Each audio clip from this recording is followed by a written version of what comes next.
Hello, let's play Team Escape. This time Freeroam Team Escape number 2 on Spark server in Need for Speed World. I'm going to use this cheap thing. I wasn't planning on ever doing that because it is really cheap for Team Escapes and Pursuits, and I've changed my mind based off on the flawless reasoning known as I want to. Yeah, I don't really have an excuse. Anyway, this thing is just cheap for crashing through anything because am I immediately going the wrong way?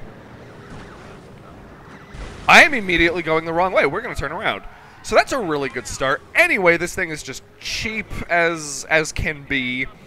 And, ooh, saying that reminded me of something really silly. I'll get to that in a moment. But, for now, we need to figure out where I'm actually supposed to be going. So these free-roam team escapes are confusing and weird in that you're allowed to go any direction you want. There are no barriers in terms of the entire map, but you are supposed to, within the incredibly large time limit of 30 minutes, supposed to get to the finish line. I'm under the impression, having done the first one, that the finish line is usually going to be pretty much on the other side of the map just to make the event worth playing. But other than the little mini-map there with the highlighted section of road, you are given no particular indication as to where to go. So you kind of have to keep an eye on that.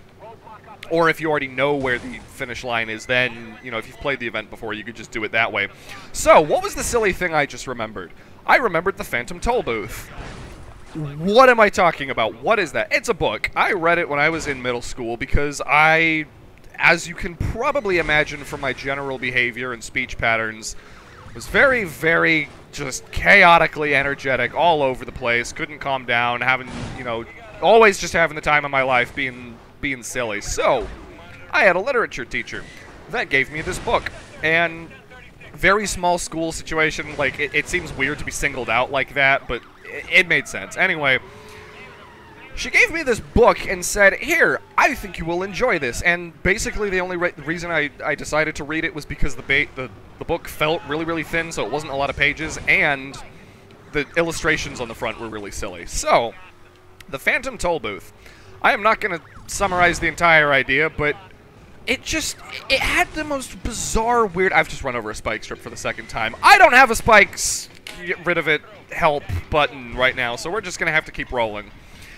Anyway, the book was just... Oh, it was so weird. And it included these strangest concepts, and it was all based on, like, letters and, like, this weird kingdom that was focused on, like, the alphabet and, like, the Alphabet King or some weird thing, and then... It was just bizarre. It was like reading an acid trip, but being, you know, 12. Anyway, that was fun, and then the reason I remembered that in the first place was because I said something about, oh, well, it's as cheap as can be. And there was this entire segment in the book where...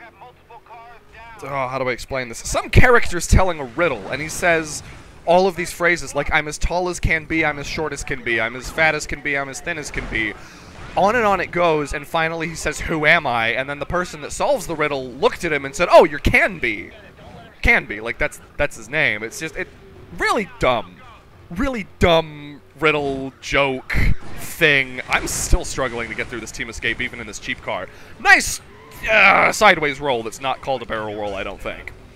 Lovely, lovely. Anyway, let's knock this down because we can, and we're about 8,000 feet away.